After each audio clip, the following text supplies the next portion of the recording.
بزرگوں، نوجوان ساتھیوں، عزیز دوستوں، السلام علیکم ورحمۃ اللہ تعالی وبرکاتہ۔ الحمد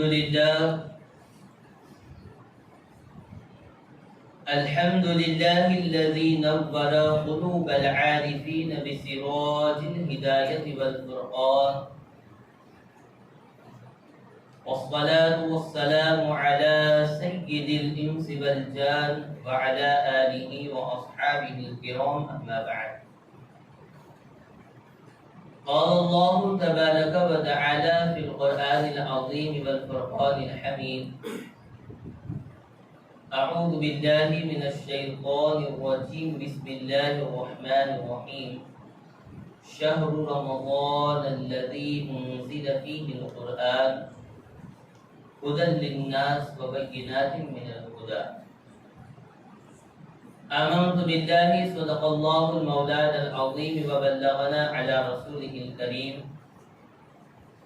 آئیے کلام مقدس سے جس مشہور و معروف آیہ کریمہ کو میں نے آپ کے سامنے پڑھا، اس کے متعلق کچھ باتیں پیش کرنے سے پہلے ہم اور آپ مل کر ساری کائنات کے مرکز عقیدت، ہم بے کسوں کے کس، بے بسوں کے بس، معصوم آمینہ، مالک رکاب امم، فخر عرب و عجم، سیاح لا مکا، حضور سیدنا احمد مجتبی محمد مصطفیٰ، ارواحنا فدا صلی اللہ علیہ وسلم کی بارگاہ عالیہ میں سبھی حضرات مل کر کے بآواز بلند درود پاک پڑھیں. اللہم صلی علی سیدنا و مولانا محمد وآلہ وسلم، صلاۃ و سلام علیک یا رسول اللہ، یا حبیب اللہ صلی اللہ تعالی علیہ وسلم. ایک مرتبہ اور نبی اور آل نبی پر درود پاک پڑھیں. صلی اللہ علی نبی و آلہ صلی اللہ تعالی علیہ وسلم. صلاۃ و سلام علیک یا رسول اللہ صلی اللہ علیہ وسلم.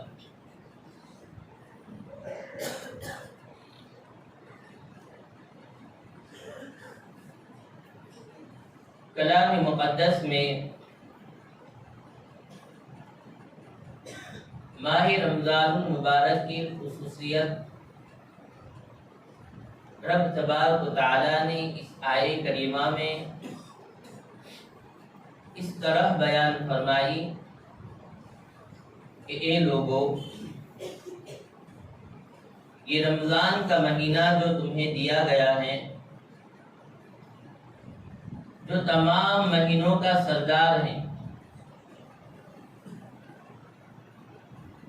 اس مہینے میں رب تبارک و تعالی نے اپنے حبیب کو جو سب سے بڑا معجزہ قرآن کی شکل میں عطا فرمایا، وہ سال کے جو 12 مہینے ہیں ان میں سے صرف رمضان کا وہ مہینہ ہے کہ جس میں رب تبارک و تعالی نے قرآن ہمارے نبی کو عطا فرمایا.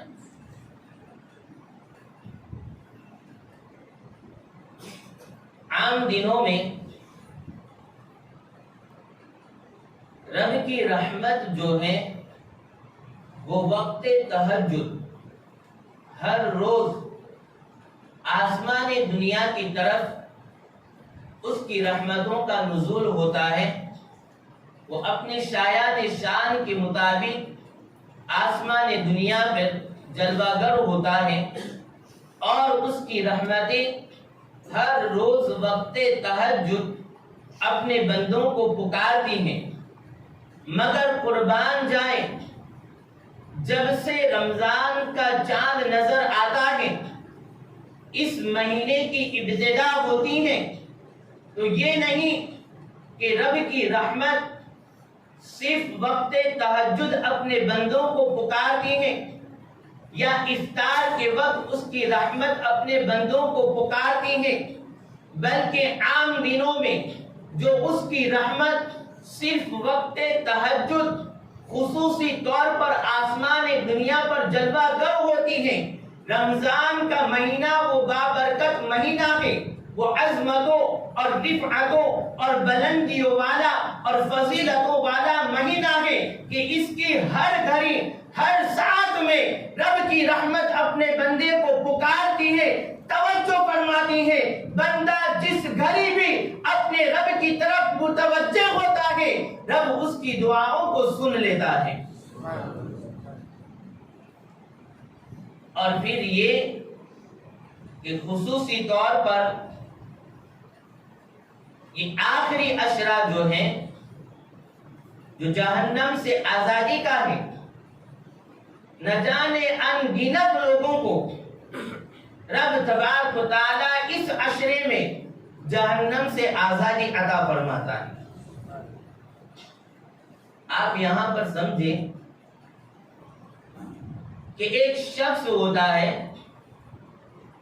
وہ اگر کوئی جرم کر لیتا ہے، اس کے خلاف اگر پولیس اسٹیشن میں ایف آر آئی درج ہو گئی تو ایف آر آئی درج ہونے کے بعد اس کے اوپر کارروائی ہوگی۔ اب اگر اس کو اپنا جرم خارج کروانا ہے یا ایف آر آئی کینسل کروانی ہے تو کسی بھی پولیس والے کے اندر یہ اتھارٹی نہیں ہے کہ وہ ڈائریکٹ اس چیز کو خارج کر لے۔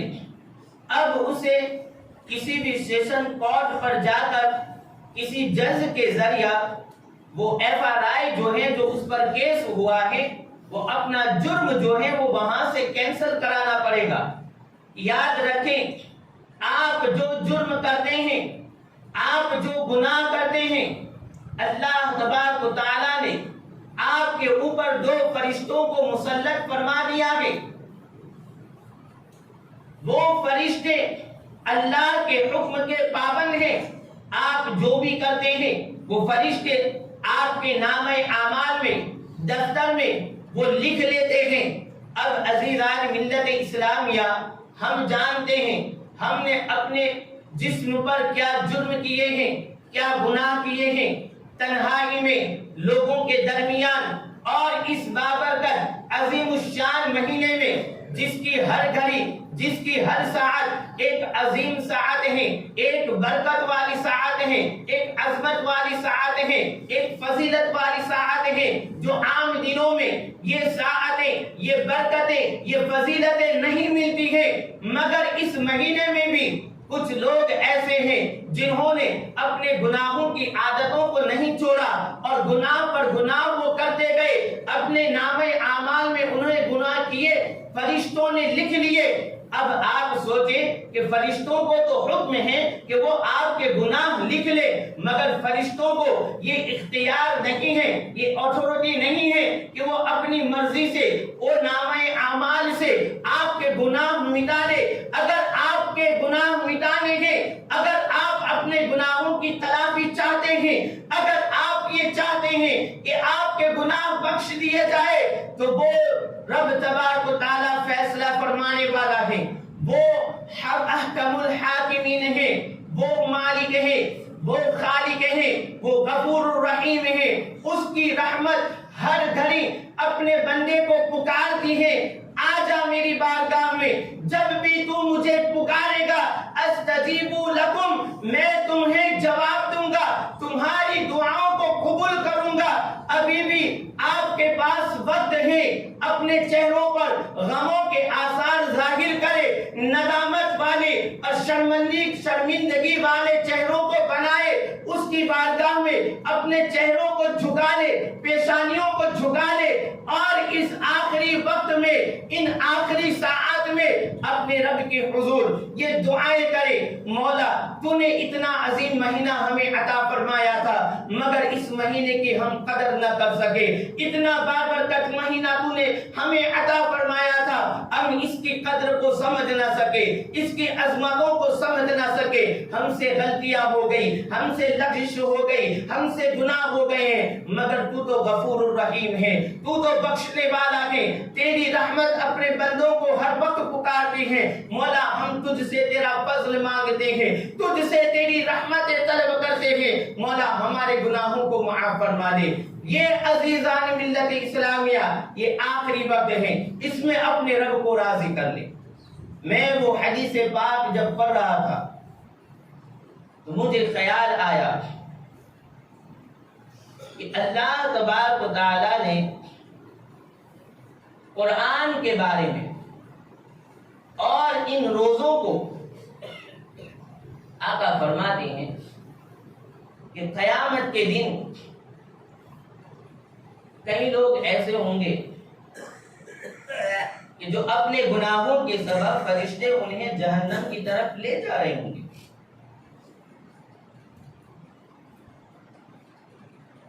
ان کے بارے میں فیصلہ ہو چکا ہوگا کہ اب ان کو جو ہے وہ جہنم میں لے جائیں.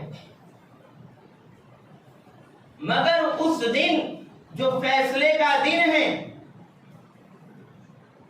فرشتے ان لوگوں کو جہنم کی طرف لے جا رہے ہوں گے. مگر اس وقت بھی بندے کے کئی اعمال ایسے ہوں گے کہ جو اس وقت بھی جہنم میں جانے سے ان کو روک لیں گے اور ان کی شفاعت کریں گے.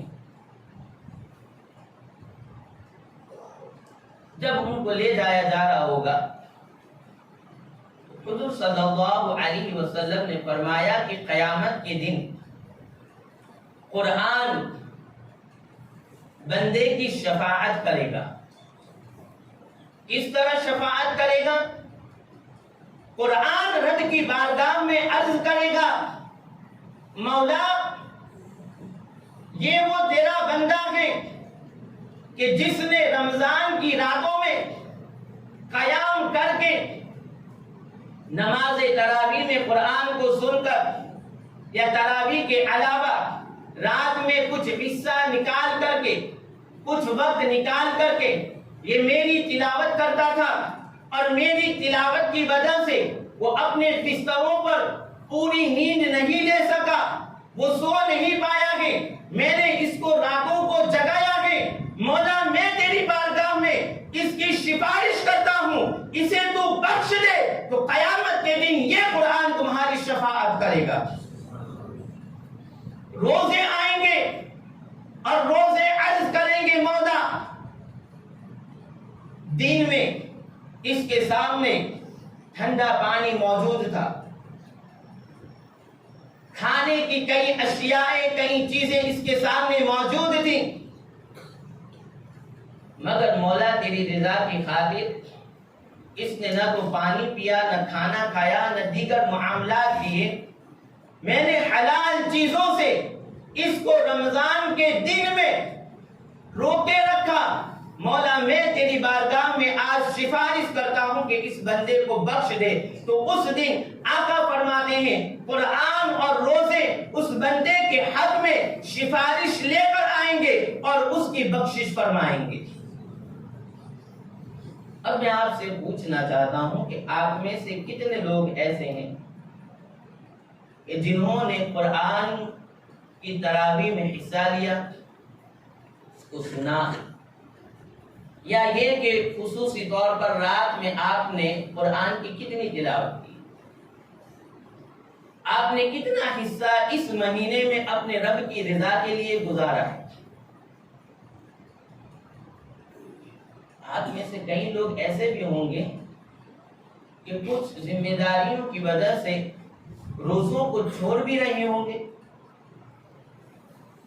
میں تو تعجب کرتا ہوں لوگوں کے اوپر کہ جو چوراہوں پر بیٹھ کر اپنے گھروں میں اپنے دوستوں کے ساتھ محفلیں سجا سجا کر نہ انہیں نماز کی فکر ہے، نہ انہیں نماز تراویح کی فکر ہے، نہ کسی اور چیز کی فکر ہے، اور نہ جانے ان دنیا داروں کو رمضان ہی کے مہینے میں ایسا شیڈیول بنا دیتے ہیں کہ آئی پی ایل ہے، یہ کب ہے، وہ کب ہے، یہ لوگ اسی میں لے آتے ہیں.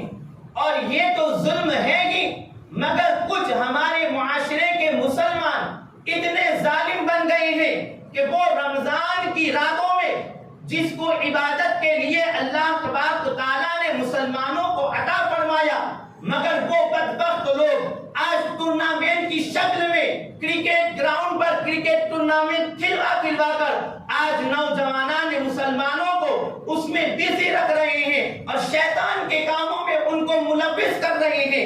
میں ان سے کہنا چاہتا ہوں قیامت کے دن جنہوں نے تراویح پڑھی ہے، جنہوں نے روزے رکھے ہیں، وہ تو انشاءاللہ تعالی قرآن اور روزوں سے رب کی بارگاہ میں بخشش پائیں گے، مگر ظالموں کیا تم اس دن بیٹ اور بال لے کر جاؤ گے، یا تمہارے دنیاوی کرکٹروں کو یا ان آئی پی ایل کی ٹیموں کو لے کر کے تم رب کی بارگاہ میں پیش آؤ گے؟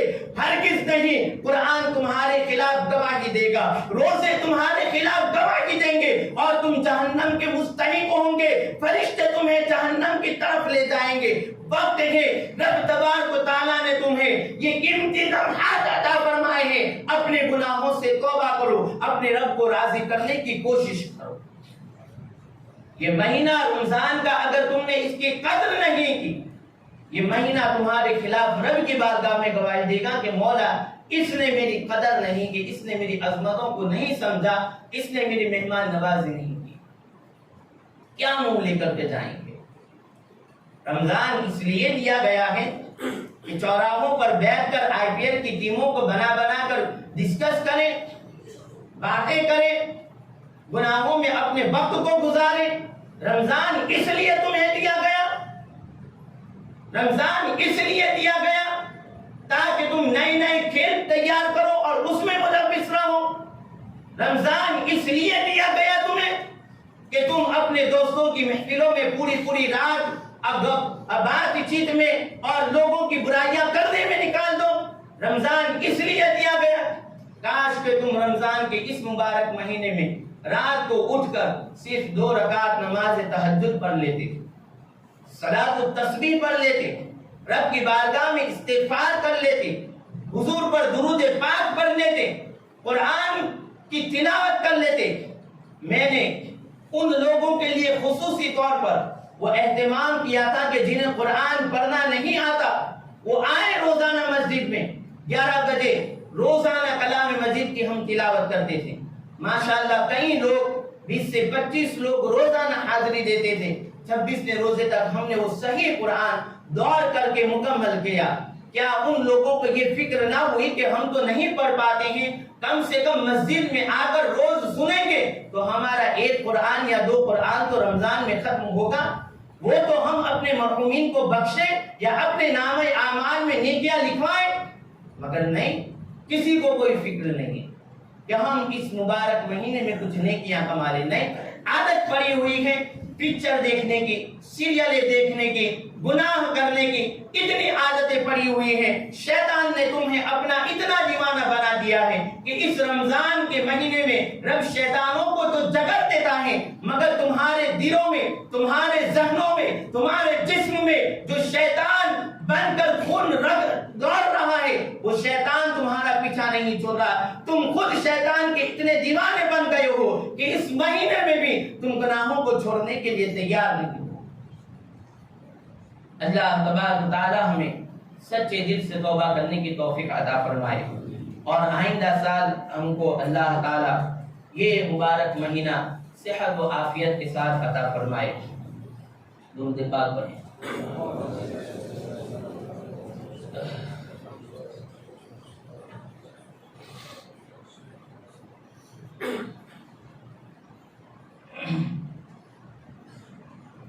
بہت زیادہ ہے، اتنا زیادہ میں نہیں پڑھ پاؤں گا، مگر آپ ساتھ دیں اور مل کر کے الوداعیہ کلمات میرے ساتھ پڑھنے کی کوشش کریں گے۔ قلب عاشق ہوا پارا پارا، الوداع